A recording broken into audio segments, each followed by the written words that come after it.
Picture the scene. It's 1995, Friends is in its first season while A Fresh Prince of Bel-Air is in its final season. Britpop is in its prime with Oasis, Blur and Pulp dominating the charts, and one of the most notorious murder trials in recent history is underway. In 1995, O.J. Simpson was on trial for 2 counts of murder. After an extensive trial, a highly polarising verdict of not guilty was delivered.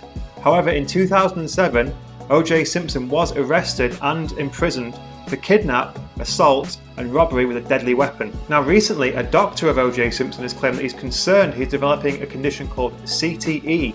and believes this could be the reason for his erratic behaviour. So what is C.T.E. and how is it relevant to a case like O.J. Simpson? Well, C.T.E. is a neurodegenerative disorder and it's commonly seen in retired former athletes who competed in sports that involved frequent blows to the head, sports like boxing, MMA, football and NFL. Essentially, CTE stands for chronic traumatic encephalopathy, long-term trauma-induced disease or damage to the brain that results in a change of mental state. And a common symptom in patients with CTE is a lack of judgment, high aggression and inability to make good decisions. Essentially, OJ's doctor argues that as a result of his career in the NFL, which would have involved multiple blows to the head, OJ has developed CTE and has become erratic and unpredictable. So I imagine some of you are wondering, how does head trauma result in such drastic changes in the brain? Surely the skull is there to protect it.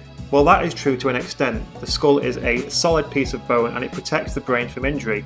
However, when one NFL player crashes into another, the issue you have is that the brain actually smashes against the side of the skull, and that can cause significant damage to it. And even though they're wearing helmets, that helmet is only designed to protect the skull and doesn't protect the brain from damage when it hits into the side of the skull.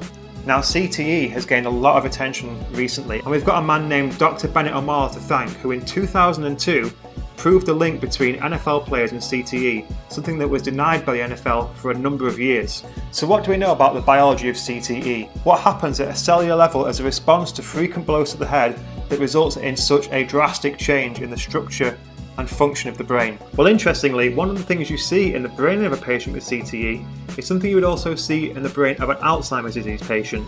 And if you haven't seen my video on Alzheimer's, I'll leave a link in the description below. Make sure you check that out.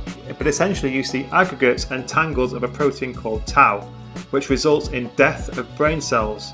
Now this is also paired with aggregates of a protein called TDP43. And what's interesting is these TDP43 aggregates are more commonly associated with ALS and frontotemporal dementia. So you've got hallmarks of 3 different types of dementia-causing diseases in patients with CTE. And what's interesting is that even though you see things that you would see in an Alzheimer's disease patient, you get a very different set of symptoms because it happens in a different region of the brain. And this is essentially the way we differentiate between different types of dementia-causing diseases. They all tend to have the same end result with confusion, an inability to recognise relatives, inability to recall memories and eventual death. But what distinguishes between the different diseases is where they start and how they start. So even though we've got these clumps of tau that you would see in a patient with Alzheimer's disease, instead of seeing this pathology starting in the hippocampus, it starts in an area of the brain called the frontal lobe, which, as the name suggests, is at the front of your head. And what essentially happens is, over a couple of decades after the athlete retires, that frontal lobe really starts to waste away. And this explains some of those early symptoms, because one of the jobs of the frontal lobe is to control your decision making. And because this decision making hub of the brain is wasting away, patients will become more aggressive, more prone to bad decisions, and a lot more erratic.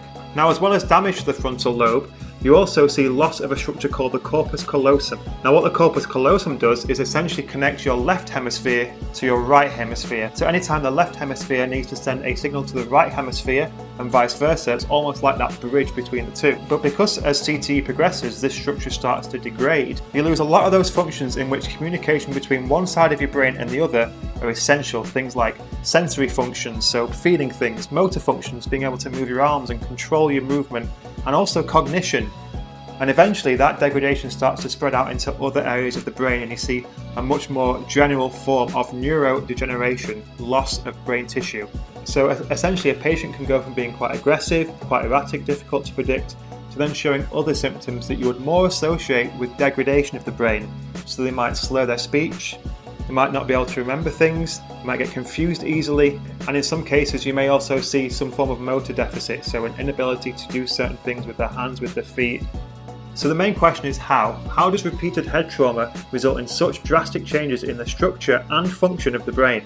So as I mentioned earlier, we've got aggregates of these two proteins, tau and TDP43. And ultimately, these aggregates lead to death of brain cells and loss of brain tissue through a series of different pathways. But how does the trauma lead to that? Well, the answer may lie in the vascular system of your brain. And in fact, the brain of an adult contains an average of 100,000 miles of blood vessels. Now, this blood supply provides brain cells with the oxygen and nutrients they need to stay alive, but it actually has a second function as well. The blood vessels are comprised of cells called endothelial cells, and what these cells do is form extremely tight junctions with each other to form a barrier, what we call the blood-brain barrier. And what the blood-brain barrier does is controls what goes in and out of the brain to ensure that nothing that can be toxic to those brain cells can get into the brain. And the theory is that repeated head trauma makes these vessels essentially leaky. They lose those tight junctions so that things can get into the brain that shouldn't normally be there. And patients will develop what we call neuroinflammation. So an inflammatory immune response to the presence of these new things in the brain. And it's thought to aggravate things like TDP43 and tau aggregation in the brain. So essentially, repeated head trauma results in leaky blood vessels, which results in inflammation, and that triggers the aggregations of these proteins in the brain. So the evidence is there. CTE seems to be a direct result of repeated head trauma. The brain is a precious and delicate structure and something that you should really look after. And if you are interested in competing in sports like boxing, MMA, NFL, football, you must recognise that this is a risk that you take. However, as a consequence of the increased awareness of CTE, governing bodies of sports are starting to take it seriously and start to put in new rules that could help protect athletes. So that was essentially CTE in a nutshell. And if there's anybody watching who had questions about CTE, I hope I was able to answer them in this video. If you find these videos about the brain interesting, please do let me know because I can make more of them. But in the meantime, you guys all take care of yourselves and I hope you'll join me again here at Scientist Corner.